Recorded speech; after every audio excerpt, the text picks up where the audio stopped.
On this episode, it's our Royal Rumble special where we give our show predictions, talk about AJ Styles possibly being at the event, Reigns retaining the championship, Triple H showing up, and more now on Byte That.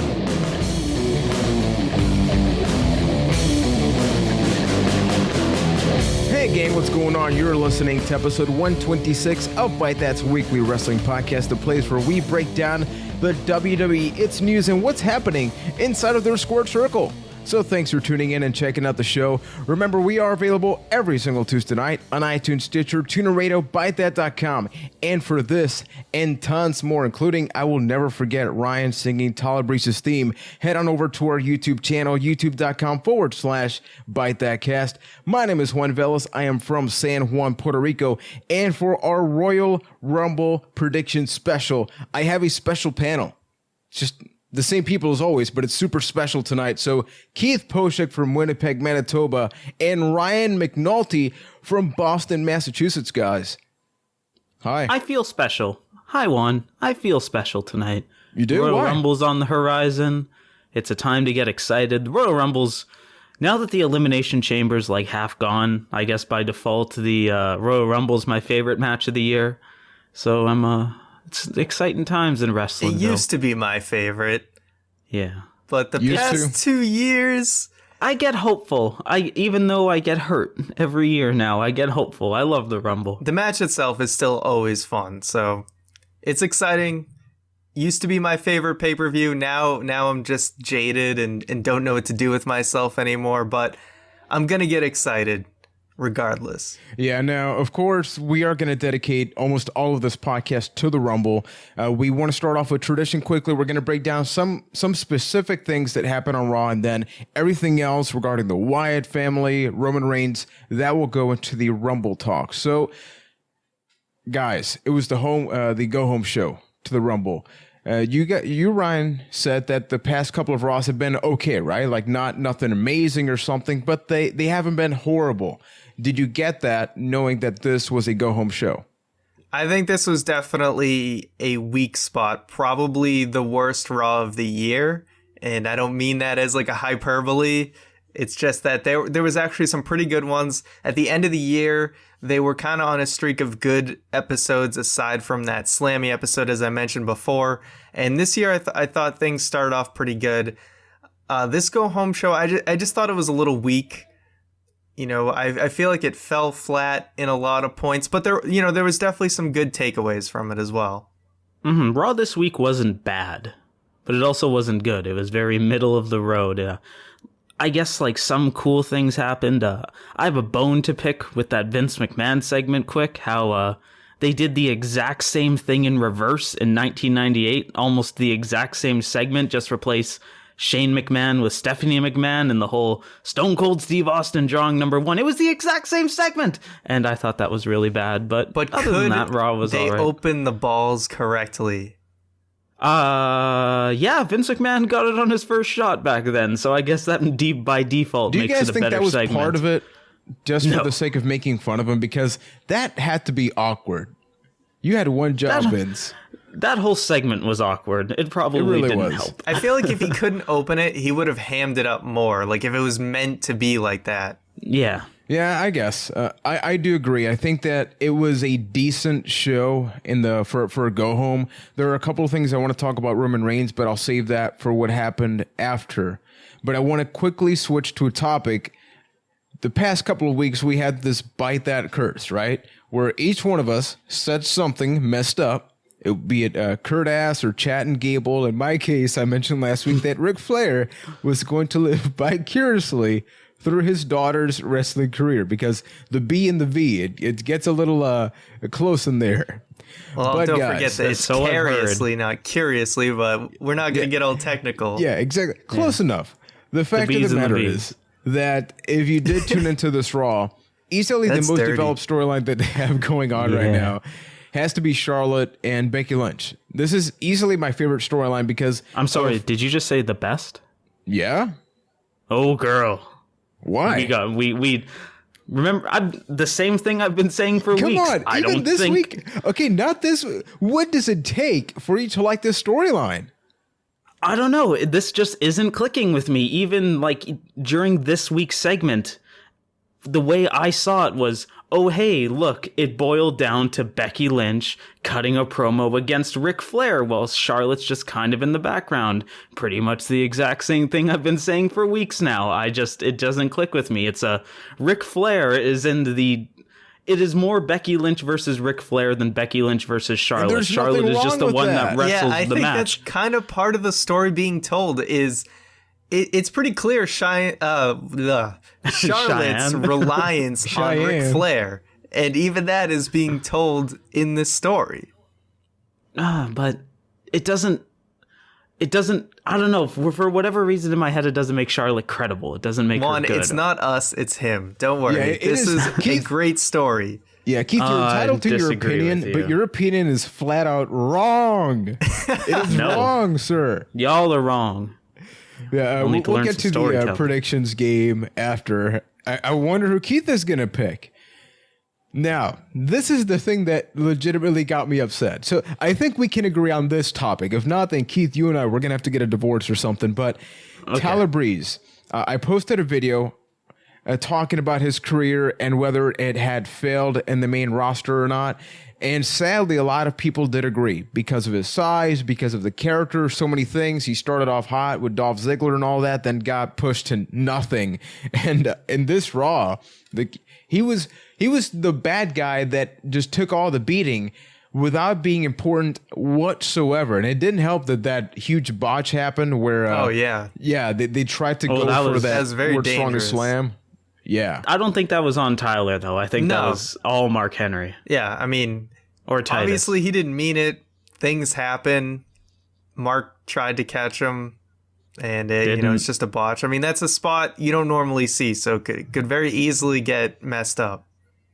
But honestly, guys, what's your take on Tyler Breeze? Do we sort of give up hope on this character getting over? Because we're not talking about the person. We're not, going to talk about backstage politics or something, although there was a thing about Vince McMahon apparently not being high on him. And if you look at the show, it's not working. And something that I didn't even know, and somebody commented on YouTube, he actually lost a match on Superstars against Jack Swagger. And if something like that happens, you're not going places. I don't think it's ever time to outright give up. Yeah. Now things look pretty bleak, and it seems like people who come up from NXT, you either go way up or you go way down. You either become like, Kevin Owens, or you become like the Ascension. So it's very it's one big way or the other. It's a hill or it's a valley. But then there's a guy like Xavier Woods, who came in pretty uneventful, wasn't really doing much, going with R-Truth, and then just fell into obscurity. And then now he's in like the hottest group in the company. Good point. So there is hope. And just because it didn't work the first time doesn't mean it's not going to work sometime down the road. There's just a lot of other people they're focusing on right now. I think he kind of came in at a bad time, and he didn't wow people immediately, and he's not getting a huge opportunity. But I think if he keeps at it, the guy's talented enough that if he sticks with it, his time will come.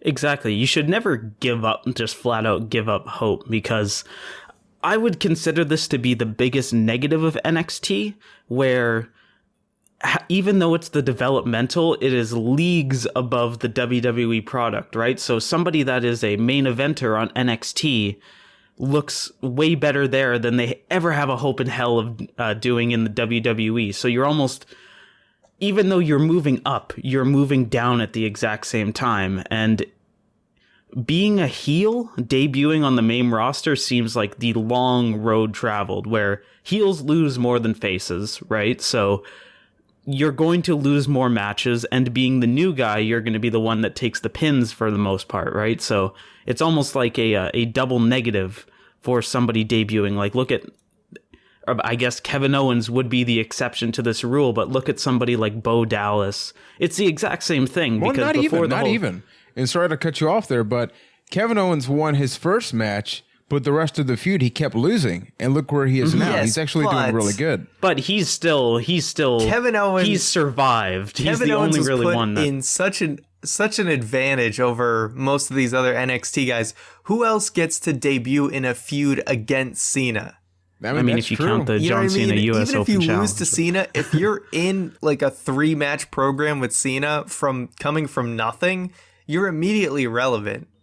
Mm-hmm. And I mean, even when Kevin Owens he didn't just stay coasting at the highest level. Like, there was a bit of a slump in his career, and like, he was still featured on almost every card at that point, even during that slump. So I think he's definitely an exception to this. But yeah, it's just, being a heel coming up in the WWE is a rough road, and I think Tyler Breeze is feeling that right now. So here's that the being last said, question. I don't think it's time to give up on him. Yeah. But here's the last question then. I want to start off with you, Keith. The three of us do enjoy NXT, whether we watch it weekly or not. Are you interested in seeing more people get called up, knowing that it's not always going to be the Kevin Owens way, where we have to let things marinate on the main roster, regardless of how much we enjoy the character on NXT? It didn't matter the top feud, whether they were champion or not. But if that were the case, where the tradition is you start off sort of lukewarm, maybe you get cooled down a little bit, do you still want to see that? Honestly, the answer is both yes and no, and it's just from two different standpoints. Like, yes, I want to see them called up. I like seeing these people. I think they're great, and I want to see them succeed in their careers. And the way it works is if you can be more successful, you can make more money in the WWE opposed to NXT. So yes, I want to see those people get that form of success. But at the same time, they're leaving the superior product by doing so. So it's almost like a downhill slope on their career. So from that sense, I don't want to see them move up. So yeah, it's yes, no. You want to see them move up when they actually have something for them to do. It was very clear with like the Ascension and Breeze after the Ziggler feud that they just have no idea what to do with these guys. And, if it means kind of slowing down the process so that they come up at a better time, then I think it's worth it. It's almost a way of letting the NXT roster know that as good as you may be down here, you're still a small fish in like this huge lake, basically.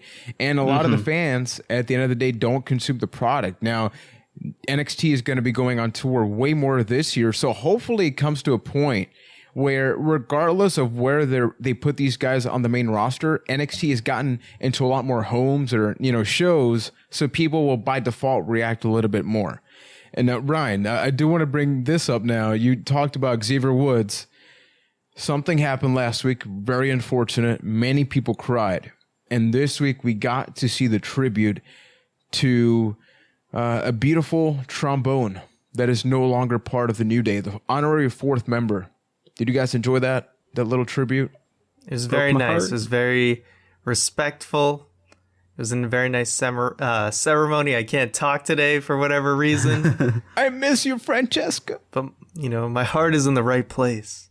Exactly. It was very warming, very beautiful. Francesca is in a better place. And yeah, onwards and upwards, guys. Yeah. No, another thing that happened. Talk shows. They're coming back full force.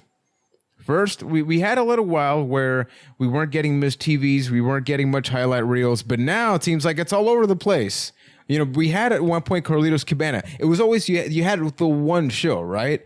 But now we get one on Raw, we get one on SmackDown, and they always feel awkward for me. I don't know if the audience for these are children. Maybe I'm answering my own question, but they always feel awkward. At least now. I don't remember if back then they did. But what do you guys think about them having the highlight reel and all this stuff back now? Very rarely do I feel like these shows bring anything to the table.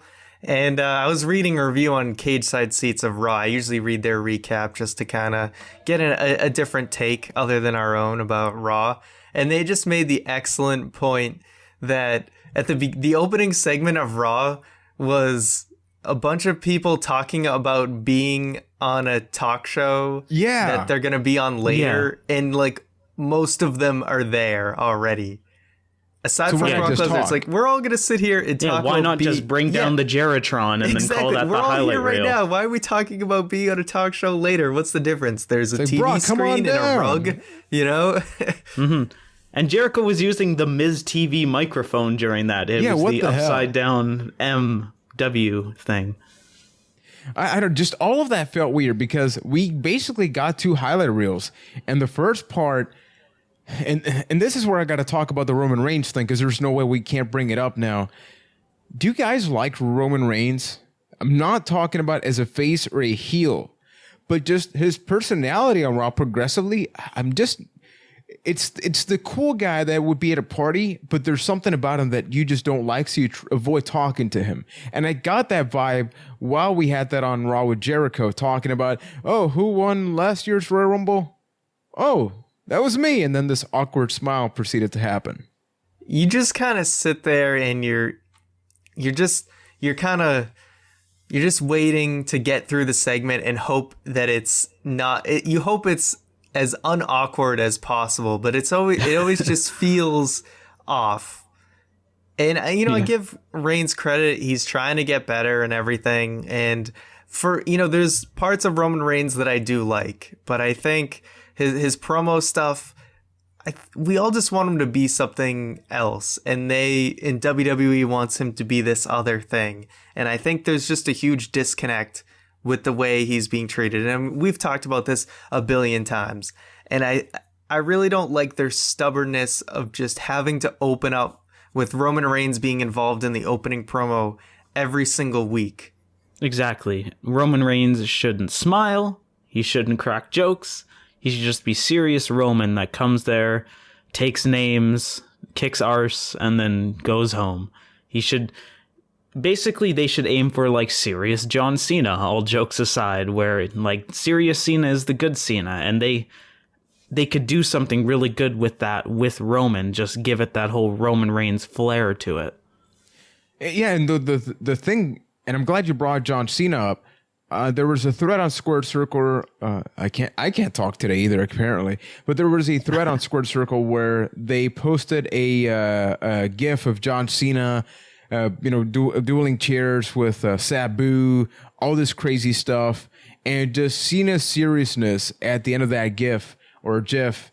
It reminded people that Cena can be both comedic and like GIF. Super serious. Oh God, Girl, oh it's God. GIF. The creator of them called it GIF. Okay, well, that's it, Keith. You're wrong again. Yeah. Oh, yeah. Well, the fact of the matter is, John Cena has that diversity in his character, but he's good at both. Even when Cena tries to be cheesy, you can tell he's almost in on the joke. But whenever Reigns does it, it feels like he thinks that's working when a lot of people don't seem to react unless it's children. And then on this Raw, you put Jericho into the mix, and people just keep talking about Jericho like, what is wrong with him? He's almost acting like babyface Jericho in '08 when he came back like all cheery, but then he turned like full on heel, except he's not doing that. He's just doing that first part, and it's more awkward. It was really awkward. Jericho needs his own section in reddit.com/r/cringe. Lately, it's just been pretty bad. Aside from his like special guest referee stuff, I actually thought the whole cartwheel stuff, that was actually pretty funny. I will give him that. But basically when Stephanie McMahon said it's not 1999 and Jericho said I wish it was 1999, that just sums everything up pretty much right then and there. That is Chris Jericho's current run. Yeah, in as far as Roman Reigns goes, I think the biggest thing, honestly, second being his delivery, is the facial expressions can just be so weird sometimes. It's the smile. He does that face. You know what I mean? There's a picture it's the of it, smile, like where he just like squints his eyes and has his mouth kind of like, I don't know. He doesn't look confident. I think the biggest thing that people aren't talking about is that he just does not look confident.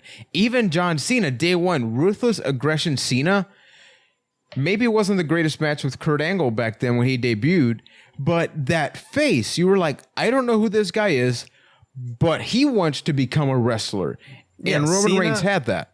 Cena corny. He can be as corny and as bad at promos as he wants to be sometimes. But Cena, like his delivery, it shows through. He's good on the mic, whether his promo's bad or good. The delivery is still there, and you still believe that he believes what he's saying. And believe that. Believe that. Play holla holla. Okay, so I got to get to a couple of announcements after that, guys. Before we go into the deep conversation about the Royal Rumble, I want to talk about some videos. If you go over to the YouTube channel, I do have a discussion video talking about Tyler Breeze's career, the little things you brought up earlier, but I also make comparisons to guys like MVP, Shawn Michaels, and Dolph Ziggler, so check that out. Drop a comment. Sadly, a lot of people agree, and I'm not happy about that.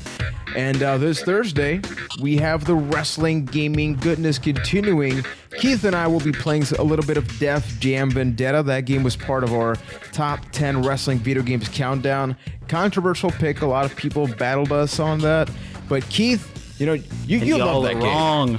You're wrong. It's a great game. Def Jam Vendetta is beautiful, and you will find out why this Thursday on the YouTube channel. Yeah, I just sit down, play a little bit. Keith is my hype guy on that video, so stay tuned I'm like to that. the Flava Flav to your something. Yeah. What is with me and doing all these weird voices tonight? Okay, I guess I'm just hype. I am looking forward to the Rumble. So let's actually get directly to that, guys. I want to bring it up to the top thing we talked about. How, Ryan, it was maybe your favorite pay-per-view for a while, but it was no longer. I gotta say, personally, the Rumble's easily my favorite thing to look forward to as a community event. I tend to watch it with friends. Usually I like to watch wrestling by myself or with Nicole or something. But when it's the Rumble, because that is the one time in the year where you can get people that haven't watched wrestling in years. And because you get the special entrant or something, everybody sort of gets connected. And you can also get up to date with what the roster is all about now. So I'm really looking forward to that. But let's get to the other matches before getting to the Rumble. So you guys ready? Yeah. Yeah. Awesome. Let's start with Keith's match of the night. Divas title, Becky Lynch, Charlotte. Who wins? Let's do Keith, Ryan, myself. I mean, it's probably going to be a great match. So there's that to look forward to. And I mean, the nice thing about this match is there's no storyline involved, but I think Charlotte is probably going to win this. They're going to keep the title on her for a little bit longer. And yeah. Well, there's quite the storyline, I think. But I am going to say that this is Becky's time. That we go with, Becky is on fire right now. And I think that it's just time to put the belt on her. I think the crowd's behind her. And yeah. I feel like that's more of a WrestleMania moment. Because unless the Total Divas come along and just take the belt because Total Divas is on TV, that's probably going to be the WrestleMania match. Do you risk her losing momentum if she just loses to Charlotte again? That's kind of the question. That's where the Ric Flair card comes in. And I think that'll be somewhat involved in the finish. I don't know. I'm actually going to go with Becky. We may have a fatal four-way Divas match at WrestleMania because we just got Natalya back, Paige, and then you bring these two to the mix. We can have an NXT TakeOver type match at WrestleMania, which I'll be looking forward to. And I agree with Ryan. Do we really want to risk Becky Lynch losing any steam and just wait for all of these things to happen at Mania? I don't know. I'm kind of ready for Becky to win the title. So by the way, quick side note, and I apologize, but is Paige face again? I don't know. I think so. She seems to be. So is Big Show. Took a selfie. Keith is in pain this I don't know. episode. Is Brie Bella heel? I don't know. He seems to switch. Yeah, I don't know. It's so confusing. So many things happening, guys. Let's get to the U.S. title match. Kalisto, who we spent like a good 10 minutes last week talking about Kalisto winning the title, having possibly a lengthy title reign until WrestleMania. Loses it the same night we were recording the podcast. And now he battles back for the championship. What happens, guys? if you want to see a bummer, like a real bummer of a video, go to WWE's YouTube channel and they put like an exclusive look of the US title changing hands, and it's a video of Kalisto winning the championship and then a guy screwing in Kalisto's nameplate, and then Alberto Del Rio winning the championship and them taking Kalisto's name off and then putting Del Rio's back on with it's a bummer. But I'm going to be hopeful and say that Kalisto wins the title back, and maybe him and Del Rio trade it back and forth over the next couple of months. But I'm going to go with Kalisto. I am also picking Kalisto because I really think that the main reason that title change happened in the first place was to make people, to let people know that, hey, things are happening on SmackDown. But my thought is that they fully intend on actually having the title on Kalisto for a little bit longer. But like I said, they just kind of wanted to spice things up, and now they basically built a feud without having to really build a feud by just having them trade the title back and forth. So now they're kind of going in as like, this is the rubber match. I've beaten you. You've beaten me. Now who's going to be the real champion? I'm actually going to say Del Rio retains. Because we're going to have a new Divas champion based on my predictions, we are going to get this match saved up to WrestleMania. Keep in mind the Rumble's happening, and this is going to have a screwy finish. I doubt that this is going to be a clean thing, so it's going to be Del Rio winning barely, like he's about to lose the match. Sheamus, somebody comes down, maybe Rusev, and we get the really big match between these two. I hope it's not a multi-man match. We talked about this last week, that the U.S. title match should be a one-on-one match, or maybe even a ladder match. These two guys could have an outstanding ladder match, but have it be one-on-one. Now, tag team title match. The New Day, the Usos. Guys, who's going to win? In the memory of Francesca? Yes.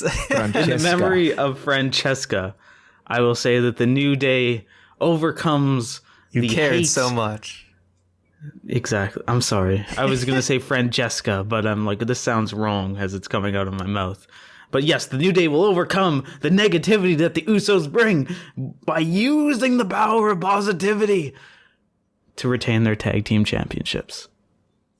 So the New Day wins. Yeah, I would be very surprised if the New Day didn't retain. They could always give it to the Usos, but I think New Day is probably going to go into WrestleMania as the dominant tag team and probably get dethroned then. I don't know by who. They haven't really had a tag team kind of built to that level yet. The New Day is just kind of too good, so I say keep them as tag champs. Yeah, agreed.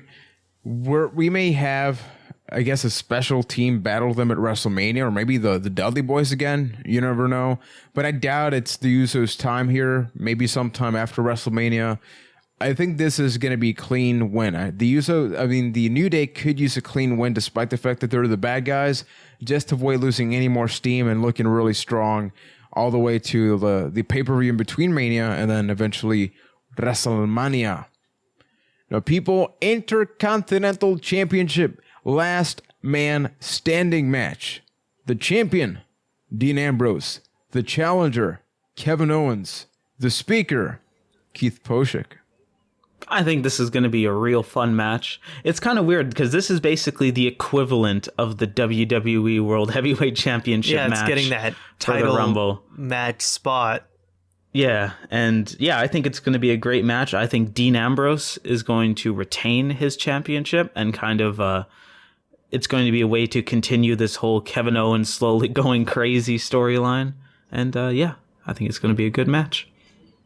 I agree with Keith on this one. I think Ambrose will retain. Owens is probably going to hopefully move up the card to bigger and better things. I'd like to see him in more of like an upper main event kind of feud. I don't really know who that would be. I don't think this is the end of this feud, though. It could keep going.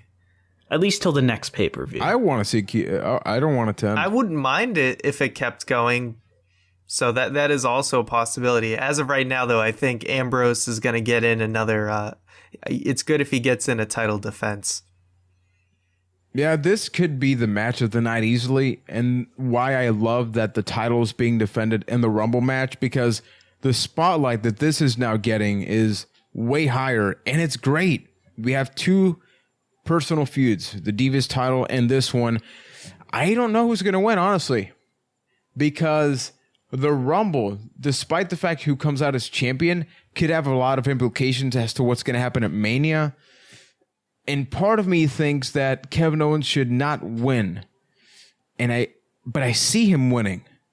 But then I sort of want Dean Ambrose to retain. So I'm going to go with Ambrose. But honestly, I'm just not sure. My head is confused right now with this. Guys, it's time now. This is going to be a little different. Brother. Because so many things happen on Raw. This match is for the WWE title. We are going to talk about the Rumble match. Let's start off by addressing the elephant in the room. So at Raw, we found out that Roman Reigns is indeed going to be the number one entrant. And the crowd went mild in a lot of ways, because I think this was the farthest option that people saw, judging from the reaction that Roman Reigns got last year. So you're basically saying you're going to see him the entire match, and you know that already. And he also called out the fact that he won last year. So I don't know if I should say I give props to the WWE for having the testicle fortitude to pull this off. But what do you guys think of this? I think you had no other choice but to announce him as number one. It would seem weird for you to be defending your title and come out halfway through the match. If you're defending it, you really have to go through everyone. If it's supposed to be truly one versus all, then he has to be in there from the beginning to take everybody out. True. I literally think there is no other way that makes sense. While I agree with you completely, when they did that and announced it, I did put my head in my hands and think like, oh no. Because there's a possibility that Reigns goes the distance this year, and he'll be like another statistic. There's probably Roman Reigns is going to break, whether it be the longest entrant in the Royal Rumble, because this is probably going to be one of the longer Rumbles that we've seen in most years, because there's not that extra match on the card. So he's either going to break the longest in the Rumble thing, or he's going to be a number one winner. And God, Roman Reigns can't win now. No, he can't. No. They're probably going to dethrone Rey Mysterio as the longest entrant. They maybe want to have somebody that's in the roster. I think that's a guarantee. Yeah. Well, people have talked about, and I'm not sure the Rumble that Mysterio himself was in, but it used to be 2 minutes intervals between when people would come out. Yes. And that has now been changed to 90 seconds. But keep in mind that they took a match off of this card, so that could increase it back to 2 minutes. Or they don't necessarily have to do that, or just when the 30th person comes out, it just goes longer for a at while. that point in time. It's very possible that they have him last the longest, and it is what it is. They're going to give that to whoever they want to give that to. Don't let him go the distance, man. Okay, I got to bring it to you directly, Keith. I want to start the conversation with basically the conclusion. Okay. Is Roman Reigns going to win? Yes or no? Yes or no? We'll get to the middle ground afterwards, but yes or no? No. Okay, Ryan, yes or no? Oh man, this is tough. It's tough. Because I really do want to say no, but I can't give you a good answer of who would actually win in his place. But see, that I can do. So are you saying no then? I can't. I have to say that Roman Reigns wins, because look at this. We're all going to watch this match, right? We're all going to sit there and we're going to enjoy it, and there's going to be points of hope. We're all going to get those little bits of like, maybe this could happen, maybe that could happen. And then at the end, when Roman Reigns wins, we're all going to be sitting there being like, why am I so surprised that he won? I should have expected this from the beginning. Why did I ever believe that anything else could happen? And so here we are, with 1 Roman year Reigns. later. Yeah, let me give you, or maybe should we do dream scenario later? Do you want to save that? Or should I go now? Soon. I do want to say I think Roman Reigns retains, regardless of what happens. So let's take it baby steps now. So we have a solid no. We have a yes, although I wish it was kind of no, And I have a definite yes. So we have a little bit of everything right now. So we have that as the ground for the match, because this match is going to be way more about the title. We'll get to the surprise entrance and all of that. But now, there's going to be a lot of factions in here. The League of Nations guys, do you think that they'll have a large role in this, or are they just going to be the bad guys that get thrown out? I think they're going to be Roman Reigns' fodder. Yeah, well, I just kind of want to talk about the dynamic. I mean, you're going to have 3 different factions in here.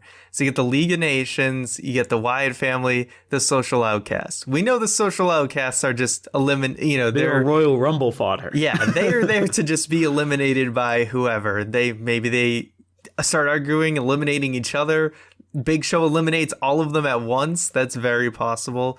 But the Wyatt family and the League of Nations, I feel like there's going to be a point in time where these guys clash. Like maybe just the way that the entrants go, that eventually it gets to a point where maybe they are the only ones in the ring at that given time, and you get some sort of faction face-off.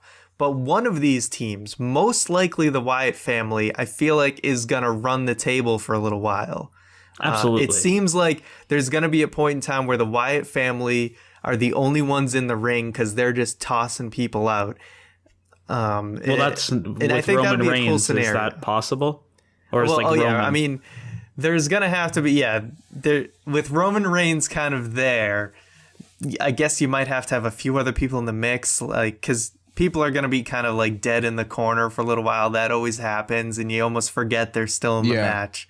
But Wyatt family at some point in time will run the table if they do the ordering right. Can I go into fantasy booking mode on how I see that happening? Go for it. So you have the Wyatt family in the ring. They're beating up Roman Reigns.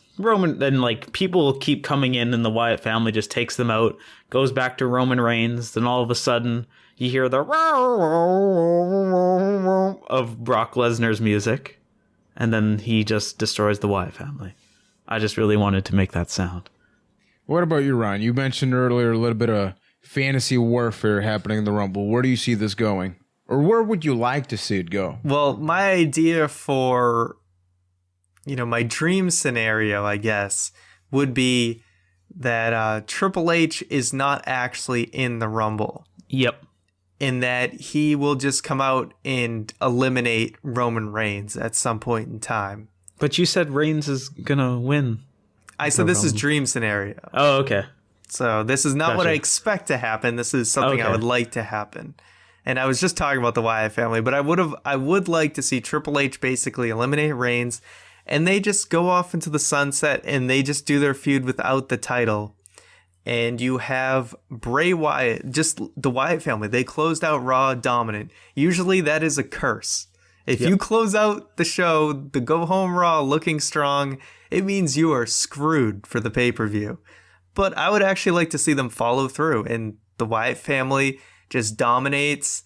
And then when it's just them in the ring, all of them just, Rowan, Strowman, Harper, they just all step out and step to the ground, and Bray Wyatt just becomes champion. And then you do like Wyatt Lesnar at Mania or something.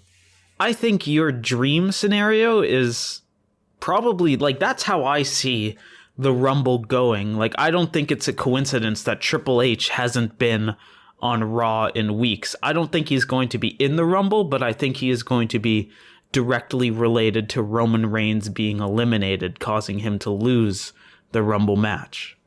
Yeah, we're getting to a couple different things. So let's split this up. Let's first do unexpected entrance. Let's do special entrance, and then Final Four. So unexpected, right now, for example, we got a question from Bridget L. What are the chances of Triple H entering the Rumble as the 30th entrant? In our case, I'll add, just let alone Triple H being in there at all. So Keith, Ryan, and me. What do you think about Triple H and then him being number 30? I don't think Triple H is going to be in the Rumble match itself, but I think he's going to play a role around the Rumble. He's going to be involved. He's not going to be an entrant, but he's going to be involved in the match.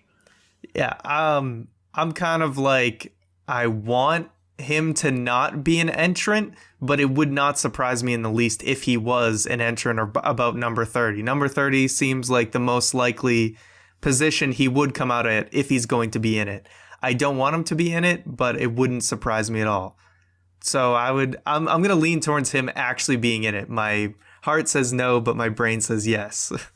I'm going to have to agree. I think that Triple H is going to be 30. It makes absolute sense from a storyline standpoint. He's trying to make sure that somebody's eliminated him. Crap, Roman Reigns is still in there, so let me get the job done, because if nobody else can do it, then I guess it's down to me. And I expect him to last very little. I see almost no real offense from him, like fully unexpected, and have somebody else maybe be in there. Now, because you got to think. Yeah. You got to think, Keith, the music and everything, it's got to be that shock factor. And if he's just coming out like out of the crowd or whatever to eliminate Reigns, it's not going to be as, I think the bigger surprise is the countdown and then boom, the game hits. And see, I think the bigger surprise is Roman Reigns being eliminated by Triple H, just because, like, to use you guys as an example, you've already said, like, yeah, Reigns is going to win, right? So just the fact of Reigns not winning, I think that creates a better surprise than the game theme song being played. Almost any scenario works, really, because you can say, well, maybe the League of Nations wears Roman Reigns down after they all got eliminated 3-1. Triple H comes out and almost eliminates Reigns, but Reigns is still champion. Almost anything is a viable option. But before we get to any surprise entrants, non-WWE normal people, anybody else from the roster that maybe hasn't been active too long that you see in here? I mean, Daniel Bryan, apparently he's going to find out this week whether he wrestles or not. And that's the guy that a lot of people are thinking that maybe he's going to show up. Well, that's coincidental, isn't it? Yeah. No, I think they want to keep him as far away from this Rumble as possible. They don't want the crowd turning on the Rumble for a third straight year. So I would say highly unlikely. Yeah, I don't think we'll see somebody from I don't think we'll see Daniel Bryan in the Rumble at all. But I think that we will see at least one NXT superstar in the Rumble. My money's on Sami Zayn. Yeah, we actually got a question from New Day Rocks on Twitter about that. Do you think there will be at least one superstar from NXT? In your case, you say Sami Zayn. And Ryan, what about you? Anybody or nobody? Or somebody? I think one is very likely. I think they've had it every year since Bo Dallas started in it. Am I right? Yes. Because then they had Rusev the next year, and that was like his debut. And then, no, Itami was in the WrestleMania Battle Royal. WrestleMania Battle Royal, right. Sorry. I don't know, maybe there wasn't somebody last year? I don't think there was. Maybe there wasn't. Yeah, I'm pretty sure there wasn't last year. I don't know, Apollo Crews, I feel like. If it's just like a one-time gig, I don't really see Finn Balor doing it, because I think when he comes up, he's there to stay. But I think if there's going to be an NXT guy, it's going to be like a one-shot deal. I think Cruz could be one of those guys. Samoa Joe could be another good one. Samoa Joe's another good answer. I mean, Finn Balor, I'm not going to discard that. And you guys know where I'm going with this now. This is the other elephant in the room. We got a question from Maestro Gamer. Do you think we'll see AJ Styles at the Rumble? AJ Styles, this is not really spoiler. I mean, he's openly said this on social media. There's a video where he says there's a spot at the Royal Rumble. I'm paraphrasing, but he said that, and there's footage of that. A lot of people are saying maybe that's WWE's way of throwing people off, but at the same time, you can have Finn Balor in there, and then friendly club faces show up and help him become champion. All of a sudden, the entire spectrum of the main roster changes. It'd be cool. I'm not going to say it's the ideal scenario, but what about you guys? Do you think that could happen? Yeah. I don't think it'll happen. I think that the AJ approach is the same as the Shelton Benjamin MVP Carlito approach of years past, where there was, Shelton Benjamin was seen in the same city as the Royal Rumble's taking place. He's got to be in the Rumble, and then he shows up nowhere near it. I think it's going to be one of those. The same thing with AJ Styles. It's just diversion at this point. Yeah, the fact that AJ teased that kind of makes it less likely because Agreed. WWE doesn't like things like that just getting out there, and they will sometimes just go the opposite direction just so that the rumor or whatever is not true.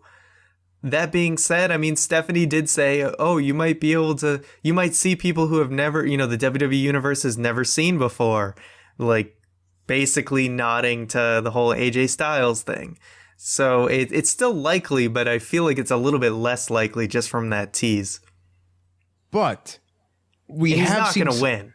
He's just not going to win. I think we can agree on that. But we have heard WWE for weeks build up this whole Bullet Club, Balor Club. Regardless, something big has to show up. Something big has to happen at the Rumble, or somebody has to show up, right? Maybe not AJ, maybe not even anybody from the Bullet Club, but I'll throw a name out there. Maybe a Kurt Angle. Something has to happen. Is Kurt Angle still in TNA? His last match is against Bobby Lashley in TNA, but I forget if it's pre-recorded or not. I don't keep up with that too much, but it would be weird for WWE to hype all of this up so much. Anything can happen. Bullet Club, Stephanie's reference, and then have nobody that has barely ever been in WWE show up. To go off of Stephanie's reference on a weird technicality, Samoa Joe does technically fit that role of somebody that the WWE universe has never seen before, because he's never been on WWE programming, just NXT. So it makes me kind of more confident in the whole Samoa Joe angle. I think it'd be great if Samoa Joe was in the Rumble. Yeah, no, I think that's cool. Definitely. AJ would obviously be like the bigger, shocking surprise.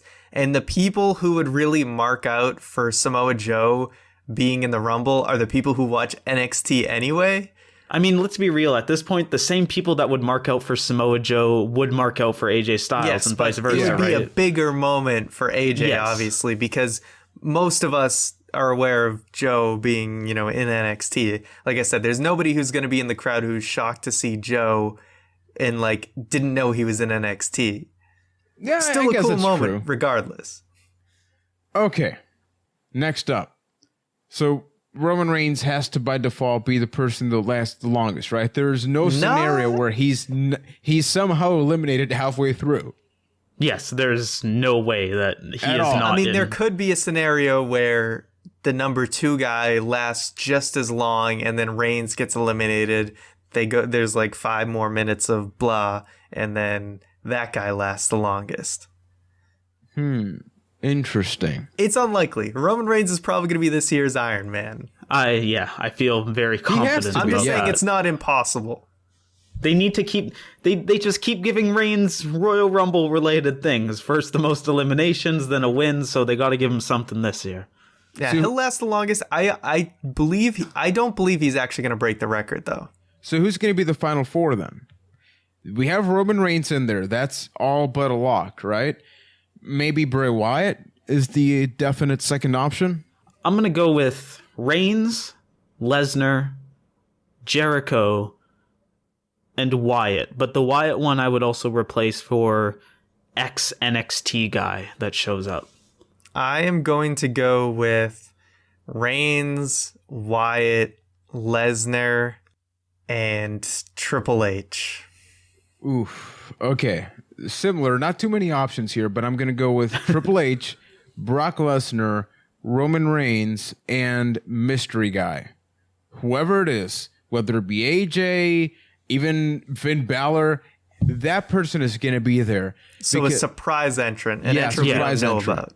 Okay. Entrance X. Isn't it weird how Brock Lesnar is in this match, yet we're completely discarding that from ever being an option of him winning or just anything like that happening? Brock Lesnar. As far as I'm concerned, Brock Lesnar wins the Royal Rumble. Roman Reigns gets screwed. Brock Lesnar eliminates the rest of the people, and boom, that's your winner of the Rumble. That's what I think, anyway. See, there's another world where I can see that Lesnar is not in the Final 4 because they want to have half the roster eliminate him. Would that take some of the excitement out though? Because let's take our over-analytical hats off and over-analyze which other guys could win the title whose names aren't Roman Reigns or Brock Lesnar. Who would it actually be and they can't be a surprise pick? Nobody. Triple H, Bray Wyatt, Chris Jericho, sort of. Oh, You're come on. digging a little Come deep on. there. Yeah, That's digging deep. Realistically. Sheamus, sort of. No. No. That it's is not Roman happening. Reigns. It's Roman Reigns or Brock Lesnar. Everyone on the internet will tell you Kevin Owens. I don't think that's true, but We're still saying realistically. realistically, it's Lesnar, Triple H, Reigns. Those are the three most likely. That feels weird. That seems like not a lot of picks. If you don't like any of those guys, there's not a lot of reason to really care about the main event scene, right? Well, I mean, at this point in the WWE, the consistent week-to-week main event is a one-trick pony in Roman Reigns, and then you always have the Brock Lesnar factor that's kind of looming around when he shows up, right? So I don't honestly think there's another option at this point. Hey, one quick fun category we didn't touch on. Who will eliminate the most people? Bold prediction for me, Braun Strowman. I think it's going to be Brock Lesnar. It's going to be one of those things where, yeah, it's either the Wyatt family, he's going to eliminate the whole Wyatt family when he comes in, or the ring is going to be filled with superstars. Brock Lesnar comes in, cleans house on everybody but Reigns, and then it's down to Reigns and Lesnar brawling for a while. I'm going to say Reigns. Reigns is going to overpower almost any statistic in the Rumble. He's going to be the one that lasts the longest, eliminates the most. I don't like that. Imagine that he lasts like 63 minutes. He eliminates 13 people, breaking his own record. He wins it 2 straight years, which I think only has Austin done that? Yeah. Yeah. Or no, Austin and Shawn Michaels? Shawn Michaels did also do that too. You know, I just Did Shawn realized this also do is... that? Yeah. I believe so. Before And guess what, guys? Austin. They'll figure out a way to have Reigns win it next year and be the first guy to win 3 straight years. Guys, Oh, I just man. realized some Illuminati stuff right What here. happened? Royal Rumble, RR. Roman Reigns, RR. Royal Rumble equals Roman Reigns. Illuminati confirmed. Exactly. Yep, we're done. We're done. Well, yeah, I saw someone made a poster that called it Roman Rumble. I mean, hey, look at the promotion and stuff. It's all Roman Empire. It's all built like Roman artwork. I love that promotion though. The sculptures for each guy. They've positioned it with that theme before. Yeah. It's one of the best commercials for a pay-per-view ever is the Royal Rumble back in the day, where it's like Vince McMahon is Caesar and they're at the Coliseum and it's like, Shainicus, come to me. It's great. I remember that. Wasn't Linda McMahon on that poster also? Yeah, the entire McMahon family was there, and yeah, Vince got stabbed in that one, like Wow, kayfabe right. stabbed. Good times. So final verdict on the winners. Keith, you're saying Lesnar. I'm saying Lesnar. I'm saying Roman Reigns. I'm saying Roman Reigns. Oh man, What are the odds that the three of us are wrong? It's going to be weird because we just did our picks, but I don't see it happening. Because if it was a heel champion, anything, okay, AJ, makes sense, right? But what are you going to do? no offense to you guys, but God, I hope you're wrong. I hope so I'm hard. I don't want Roman to go the distance. When it comes to WrestleMania main events, like when they're setting up WrestleMania, what's expected is pretty much what's going to happen. You know, aside from the whole Daniel Bryan situation, which was a very extreme circumstance where it was supposed to be Randy Orton and Batista, and that got flipped on its head. But we all expected twice in a lifetime for WrestleMania 29. We all expected Roman Reigns versus Brock Lesnar. Sure, they threw Seth Rollins in at the last minute, but that still was positioned as the main event going in. So, I mean, Triple H versus Roman Reigns. I've said it a bunch of times. It doesn't need the title, but it's going to get the title. Let's be real. I just don't want that statistic to be 3 men have gone the distance and entered number 1. Those men include Shawn Michaels and Roman Reigns. I just want it to be Shawn Michaels. Wait, Shawn Michaels, Steven Richards, and Roman Reigns. Exactly. Yes. Thank you. But see, here's the thing. Traditionally, if the babyface wasn't the champion on the road to WrestleMania, you know what's going to happen. And we've had that happen for multiple years now. And I don't want that. That doesn't need to happen this year, right? I mean, we had the whole Seth Rollins thing last year, but I would like a scenario where the champion cleanly loses at WrestleMania, not because of a Money in the Bank cash-in, but because he just flat out loses. Now, I'm hoping it's not against Triple H. It's going to be the match, but I would like to be surprised because for the past couple of years, we've known the main event months before it happened, right? Yeah, I mean, we got some surprises with Seth Rollins and everything. And remember, Booker T was a baby face who just straight up lost at WrestleMania. It was to Triple H. But think of those two examples. True. And with Rollins, it was a cash-in, but I'm talking about the match itself, regardless of the outcome. You saw the writing on the wall months before. And I would like it if somehow the match was not Triple H versus Roman Reigns. Give me anything else, but I would like to be surprised a little bit more. But to that point exactly, that's why I think Brock Lesnar versus Roman Reigns with Brock Lesnar as the champion makes the most sense. Like, yes, it's a repeat of last year's main event. That is what it is, right? But you've got Brock Lesnar as the champion, and they are throwing every possible thing they can to try and build Roman Reigns. So you build a situation where Brock Lesnar is champion. He has still not been pinned cleanly since breaking the streak. So you have those two factors going in. Just have like Lesnar and Reigns had a great match last year in the main event. Just do that again. Roman Reigns overcomes the odds, the mountain that is Brock Lesnar, and then they accumulate all of that to build Reigns. And that's their like fairy tale WrestleMania ending with the champion losing. I just hope it's not a traditional one-on-one match. If we are getting Brock Lesnar versus Roman Reigns again at WrestleMania, we're getting maybe a little bit ahead of ourselves, but let's face it, Rumble, WrestleMania, have it be some kind of special match. It's the start of the road to WrestleMania. Yeah. Like, this is the next Triple H Undertaker, basically, series, where it's a great match because Lesnar Reigns was awesome. But I don't just want another one-on-one match. Give me a little bit something special. But let's save that conversation, right? Can I paint one last scenario? Do you have the brush? No? Yes. Okay, go for it. Yes. I'm going to draw it or paint it like one of your French girls. Anyway. All right. Here's a fun little scenario that will never happen, but that would be cool. Let's have almost like an Axelmania situation where there's some mid to lower card guy. This will never happen, but it would be great. Where he just rolls out of the ring at some point in time, or is just off in the corner and everyone forgets about him. And all the big shots are too busy fighting each other. And then in just some fluky way, just like a Heath Slater or some other guy just somehow wins the Rumble and becomes champion for a day or two. Just completely out of nowhere, because this is like a Rumble scenario where it's easily just, these guys are fighting on the edge of the ropes. Heath Slater just gets up, pulls the guy's legs up and throws them both over and just wins. Just I'm so happy just thinking about that. Out of nowhere. This is an opportunity to just have a total fluke win for a title shot. They don't really get any other kind of angles to do this type of thing. So that's just one fun scenario that will never happen, but cool to think about. Yeah. But see, that conversation should not end there.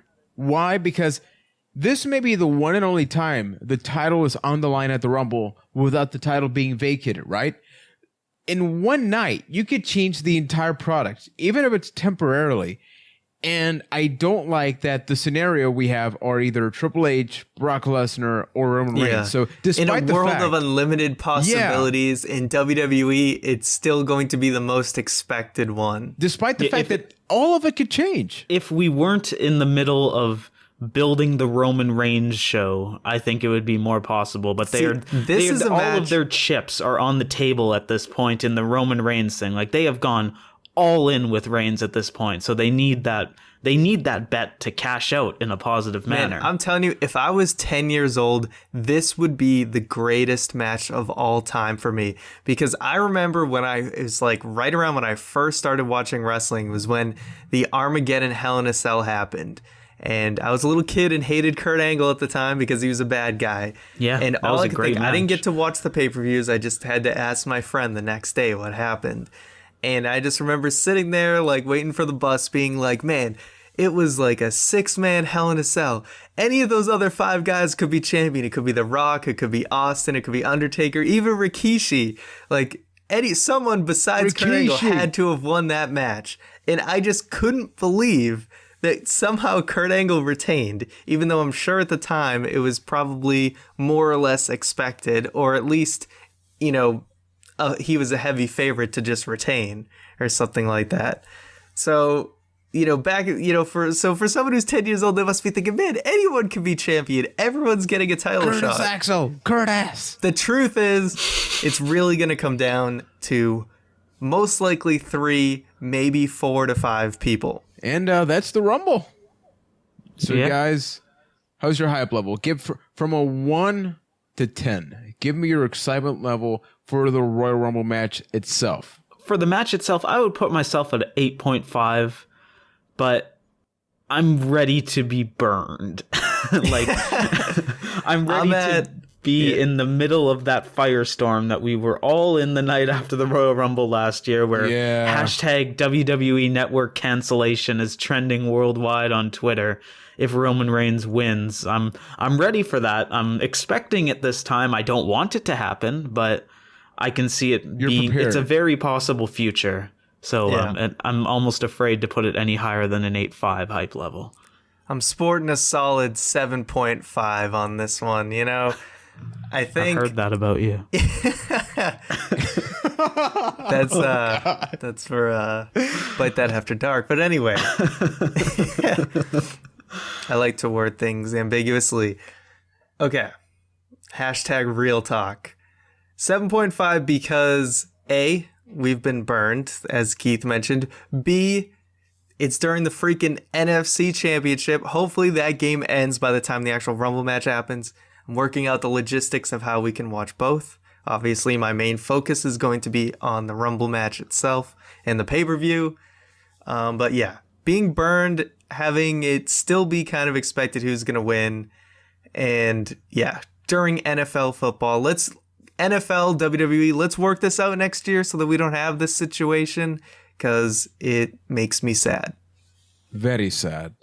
I'm just going to say a solid 8. No 0.5, okay? I'm just going to be straightforward with my excitement level. The Rumble is one of my favorite shows of the year. Regardless of the outcome, it's a social event. Just tweeting. I love seeing, whenever people say, oh, who's going to be the next one to come out? Who's going to be the next one to come out?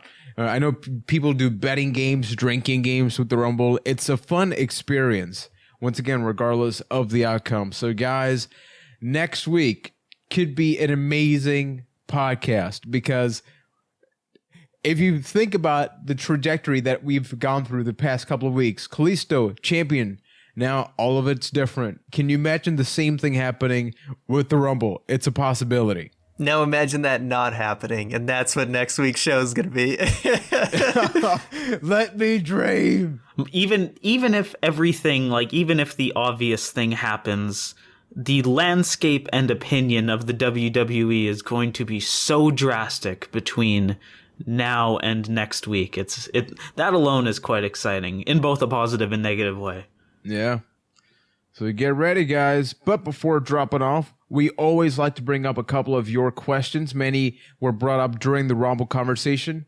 But remember, you can send us the questions via Twitter at ByteThatCast with the hashtag AskBT. You can also send them to ByteThatCast@gmail.com. Remember, Byte is with a Y. Why? Just because. So, Keith, questions, answers. Indeed. All right. Well, our first question this week comes from Tival G, who asks, "Hey guys, TG here. Hello, TG. With the mission of trying to book a match card for WrestleMania seeming so impossible at the moment, with all the injuries going on and the lack of big names on the roster, I was thinking maybe to book an NXT mini invasion angle, with the Balor Club/Bullet Club leading the brand. What are your thoughts on an angle like that happening in the near future?" It's definitely a possibility.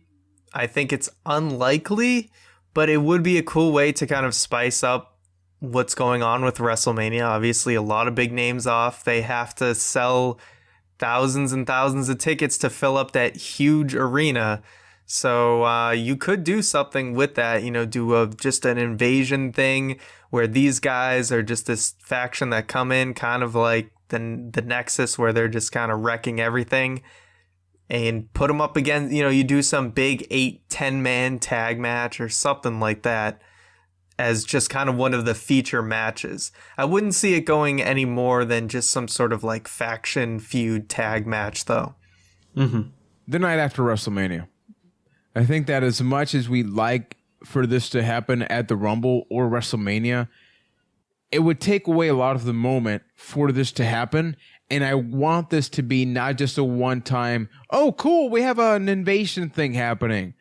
I want it that when it happens, it's like the Nexus, except John Cena doesn't win and then they just, fade away right after. I think you nailed it with after WrestleMania, though, because WrestleMania is very much the culmination of the year, and like a whole brand new start is after that. And that seems just like a better spot. Yeah, no, I agree completely with that. But to your John Cena point, if something like this were to happen, don't you see just replacing John Cena with Roman Reigns at this point, where it becomes Roman Reigns versus the Balor Club and Roman Reigns' little posse, and then in the end it's just another kindle in the fire of building Roman Reigns to be this unstoppable force that leads us all into the next generation. Sadly, that's the format wrestling has, though, right? Regardless of how good they are or not, if you're a bad guy team, you're going to end up losing to the good guy, because that's what wrestling is. It would be cool to see if just for a long time the product changed. So we had a little bit of like NWO, but then we also had different factions or something. It's about letting a faction get off the ground, though. It's one thing if a heel faction actually gets built up, like the Shield, where they become a real established thing and then they lose. But you look at someone like the League of Nations, you look at the group, the League of Nations, they've never been able to get off the ground. They were just immediately fed to Roman Reigns, and nobody takes them seriously because of it. True. So thank you, sir, for the question. Our next one comes in from D. Loading, who asks, would Brock Lesnar versus Kurt Angle in a who's the better wrestler type feud, be a good angle right now? Got a little coffee there. Yes, but Kurt Angle, health. And as much as I would love, because I would love for a lengthy Kurt Angle farewell tour in the WWE thing to happen, time has said otherwise. We've seen so many reports about his health. Wrestlers openly talk about that.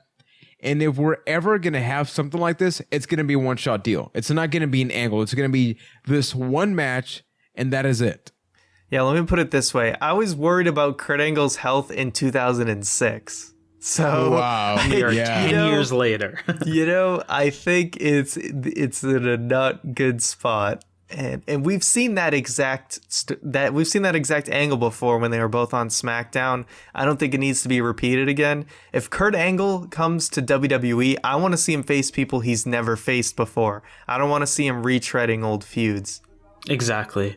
I kind of think of Brock Lesnar versus Kurt Angle in the same way that I would think about an Undertaker versus Sting, except for the fact that Brock Lesnar versus Kurt Angle did happen years ago, when I wouldn't say Brock Lesnar was in his prime, but as far as a wrestling career goes in the WWE, Brock Lesnar never really had a bad stint. He had a terrible match, one of the worst matches of all time, but it wasn't really he never had a bad run.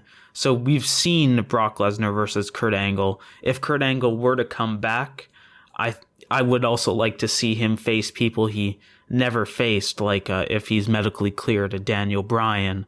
Kurt Angle versus Kevin Owens seems like a really interesting mix of styles. Daniel Bryan versus Kurt Angle in a everybody retires match. Exactly. It would be a, oh God, please don't turn to dust during this match. On a pole match. Exactly. So, yeah. Thank you, sir, for the question. And our final question of this show comes in from David A., who asks, if you could book a Bayley main roster call-up, how would you do it? I would do it pretty much like how they did her thing in NXT, is you need to kind of have her start over again. I know her character has evolved in NXT and we've gotten to see, her progression and her evolution, but the WWE universe hasn't seen that. So they don't really have the context of Bayley's character. So she has to start over and just do the whole starstruck, gets taken advantage of, gets picked on by the other divas, and then to have her overcome that. It all kind of needs to happen again. Bayley's one of my favorite NXT characters, one of my favorite NXT wrestlers. I would love for her to have a really successful career on the main roster, but you know where I'm sort of going with this. It's not going to work. Not to be negative, but the main roster divas, as good as a feud may be, is based on gossip, it's based on egos, it's based on all of these things. Bayley's character is that she is a wrestler who used to be a fan and just wants to wrestle. The way she talks is like that, and it works in NXT because that is the audience. NXT has the audience of wrestling fans, not sports entertainment fans, wrestling fans, and then also kids that want to look up to somebody. Because if you look at Balor, characters on NXT are way cleaner than they are on the main roster. It sounds ironic, but when you think about the two champions that are leading NXT right now, even Dash and Dawson, they're basically badass wrestlers that are a little mean, but their characters are way more straightforward, so you can relate to them even more. The main roster, not so much, at least right now. So sadly, I cannot give an answer because I think that if Tyler Breeze cannot make the main roster work, I mean, it's still early. It's not going to happen with Bayley. Sadly. Yeah. Yeah, I think, like Ryan said, you either need to hit the refresh. If it was going to work, you need to either hit the refresh button and start over completely, or just change Bayley's character, like, from the fundamental core of what it is. I honestly think if WWE put in the right effort, that Bayley would work completely. So I just want to remember this episode 126, where Juan said Bayley won't work on the main roster, so that I can shove it in his face a couple years from now or whenever. But, like, that being said, at this time, I agree with Juan. I think that I'll shove it in both of your faces. If you took Bayley as she is right now, she would probably end up with the exact same run on the main roster that Emma had, where it would just go nowhere. She would be the goofy, fun Well, yeah, because they kind of did character. that with Emma. She kind of came up without the context of her character. Exactly. And so nobody got it. And I don't think they would get Bayley either. And I'm not saying that it can't happen because effectively Bayley is very familiar to Dana Bryan's career. Just wrestler. But the problem is that it takes a lot of time. And with the divas, you've seen that historically, divas just last way less in WWE. Like that is, you can just look at the roster every 5 years and it is different.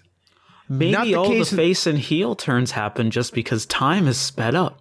Wow, Illuminati confirmed again. So many things. But what about, you could almost also compare it slightly to AJ with Daniel Bryan, kind of being just like the innocent girl who is being, treated poorly and then kind of comes out into her own. Where is she? Well, she had a very successful career before her husband quit the company, and then it got a little awkward, so she left. But keep in mind all of those years that it took for AJ Lee to get to that point. It's going to take time. Like I said, if WWE is willing to commit to it, how did they obviously see in NXT that Bayley is something, can be a moneymaker, is the perfect diva for little girls to look up to and sell merchandise to, more importantly for them. To go back to my point that I brought up when we were talking about Tyler Breeze, because of NXT and what it is, do they have that time anymore? Because when somebody goes from NXT to debuting on the main roster, people expect them like, boom, instant hit. if they want to do Bayley correctly, or anybody really, they need that time, and they don't really have it anymore. The same that they did with AJ anyway. The real conversation is what we were worried about. NXT got to a point where it's not this little thing anymore. It's this alternate thing. So whenever you move to the other thing, it's like, why? Because the format is different. And if the format was the same on Raw and NXT, it was just a matter of more people watching one show than the other, then yeah, put Bayley on right now. Like, start her off at the Rumble. Have her show up during that Divas match or something because it's going to work. But it's not, because the storylines that get told on the main roster are not the ones that get told on NXT. Eva Marie was number one contender for a little while. Why? Because they don't follow that stubborn, overly arrogant diva storyline all the time. You have Asuka. You have people that like to fight on the Divas division, and we may get there. But I think that Bayley is a way different thing than those others, and Becky Lynch is basically what Bayley would eventually evolve to in the main roster. Becky Lynch is the clear babyface, but when she gets upset or something, disarm her and all of those things. Bayley would not be that different if you turned her up on the main roster. And I love all of them. I love me some NXT Women's Division. I'm just being honest to myself so I don't get let down if things don't work out. So thank you, right, David, for the question. Got a nice, lengthy conversation there. Let's readdress this. Let's remember this a year from now, and let's have this conversation again. Bayley wins the Rumble next year, guys. That is the spoiler. Bayley will work on the main roster. They doubt me. That is my prediction. That is their prediction. Let's talk in a year. All right. That doesn't mean we won't talk about Bayley during the year. I'm just saying. Yeah, let's wait on. We'll take a little look. That conversation get put on hold for a little while. But we want to thank all of you guys for sending the questions. Remember, once again, bytethatcast@gmail.com. ByteThatCast on Twitter with the hashtag AskBT. And you know the deal. This is where one of the three of us gets really hyped, and that is Mr. 7.5 himself. You already did most of my job, Maggle. We do a podcast on Tuesday nights, Maggle, and thank you guys for listening. So remember the YouTube channel. I don't know if you mentioned that except the midpoint of the show when we usually mention it, but I'm going to mention it again. YouTube.com/ByteThatCast this Thursday. Some Def Jam time. Keith calls it one of the best wrestling games ever made, and there you're going to play. And Keith is right. Keith may be right, yeah. They use the same engine as No Mercy, which is widely considered the best wrestling game of all time. Of course, we're going to have some more fun stuff on there, and you can check out Juan's Tyler Views video. He's laughing at me, Maggle. He's laughing. Okay, Juan mentioned, Twitter @ByteThatCast. You want to send us an email, that's bytethatcast@gmail.com. Instagram, ByteThat, Wrestling M&O, ByteThat. For everything else, you can go to bytethat.com. And that's a show, guys. We got the Royal Rumble coming up. I'm getting excited. Oh my God. Go Patriots. Hopefully they make it to the Super Bowl. I know you guys don't care, but I do. Oh, you're doing this again? All right. Yep. Yeah. Yeah. My team, once again, typical, ready to play a game to be in the Super Bowl. Freaking that's just life of a being a fan of a fantastic sports team. Anyway, thank you guys for listening. We'll see you next week. Irons.